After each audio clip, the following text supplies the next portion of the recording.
Okay, so today, long, short video thing, I'm going to be going over what you need in a computer. If you're going to custom build it or have one pre-built for you, if you can customize it before it's pre-built, all that stuff. So you're going to hear me clicking a lot on typing because I'm on a website and I'm just going to use it to kind of explain, what you need. So the first thing that you do when you get a motherboard is you make sure that you've got the right type. So you need to decide your CPU first, believe me, because if you don't, you're going to have problems. You're going to want to figure out if you're going to get an Intel, AMD, again, a server, or whatever motherboard.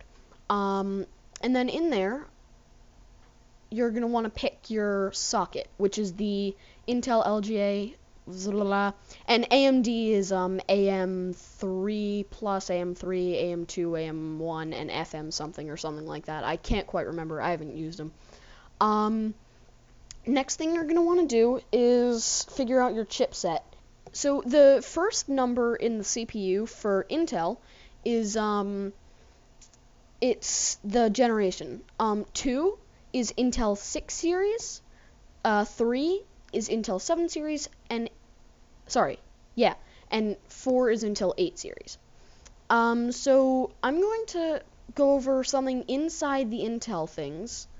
So the Intel H81, use an example, only one. I'm not going to go over everything because that would be a 30-minute video for crying out loud. But the Intel H81, it is a very low power chipset. It's cheaper, but it's very low power. And then the H85 is a bit higher.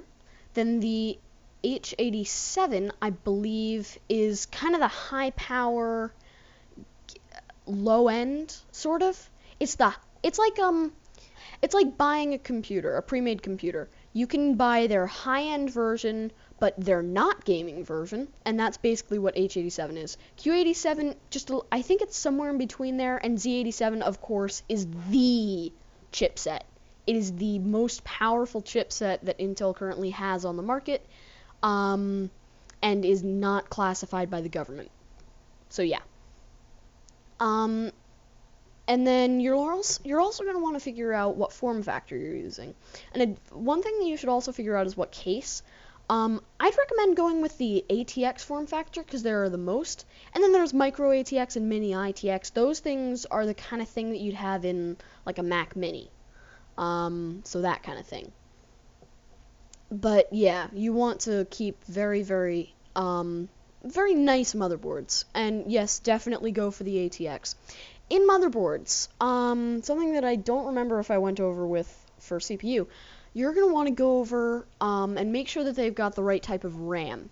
Now, RAM is confusing, as it can be. I will go on later and explain how the RAM works, but basically, you're going to want to make sure that, and I believe that all modern motherboards support this, you're going to want to make sure that your motherboard supports DDR3, which is the type of RAM, and then 1033, I want to say, megahertz, then 1333 megahertz. Does anything say? Oh, sorry, 1066, 1333. Yeah, I think that's right. 1600.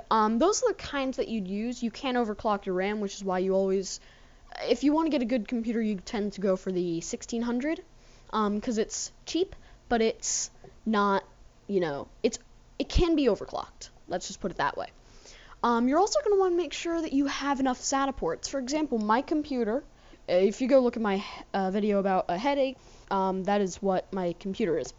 So I'm actually, thanks to the way that I build, my motherboard is running out of SATA ports. So, oh yeah, just a quick thing about SATA. Get SATA 6 GB per second. It's SATA 6 GB/s. And yeah, you always want to go for those because they can transfer faster than 3 gigabytes a second or 1.5 gigabytes a second, of course. And they tend to show how modern they are, because if they don't support 3 gigabytes a second, they're either overly cheap or not very new. And the motherboards and CPUs tend to go out of date very quickly, but they go out of date, but they last. And so you're going to want to go all out on the motherboard and CPU, because the motherboard and the CPU are the most painful things to upgrade, because you've got to take everything out to get the CPU, the motherboard. And then for the CPU, you have to take out the heatsink, and I think a couple of other things, which I don't care to remember at the moment. So yeah. What else is there? I'm just gonna click on one to take a look at it. So there's the number of memory slots. For memory slots, it'll say 4x something. Just quick note on RAM, get 240 pin. I'll deal with that later. Now there are some motherboards like that don't support 1066. Don't worry if they don't. It just means that you have to buy a little bit more expensive RAM. So 1600 will work. Maximum memory supported 32 gigabytes.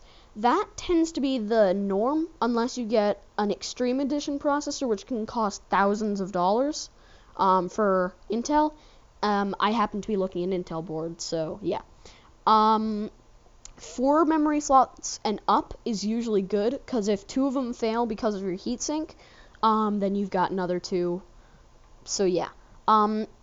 Expansion slots. You're going to want to look at PCI Express. Typically PCI Express 3.0x16.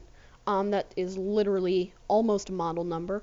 You're going to want to make sure that you have multiple of those, because one thing that uses those is your graphics card, which I have to go over next. So you're going to want to make sure that you have multiple, because believe me, those slots will become more valuable than you can imagine, because I've got like 6 things plugged into the back of my motherboard and such, and so you're going to want to make sure of that. Again, storage, you're going to want to make sure that you've got multiple 6 gigabytes a second.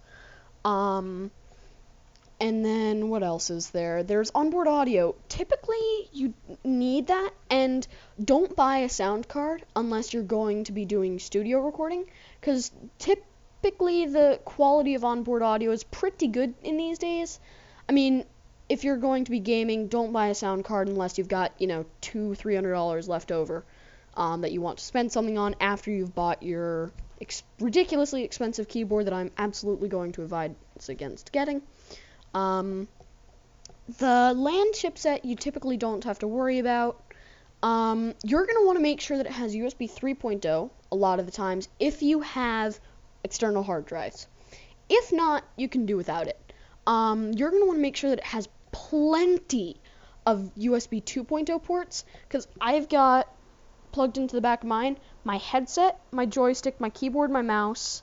Connected to my 3.0 is my external hard drive, and I've got, I think, 2 more things plugged into the back there that I can't quite remember. Yeah, something. And you're going to want to have extra left over. So one thing you're going to want to remember is their power pin. It'll say like around the description area of around the specifications, it'll say form factor ATX and then something below that and then power pin. And if it says 20 or 24 pin, remember that, because that's going to be very important for the PSU. So yeah, that's mostly it for motherboards. I'm just taking a look. Oh yeah, another thing to remember is that if you look and see what the list of the connectors, you want to make sure that you want to remember what it'll say, something like 1 8-pin eATX 12-volt power connector. You want to remember that it's an 8-pin. I don't know if there are any other ones, but I just keep that in mind just for safety reasons. So now we're going to go talk about RAM.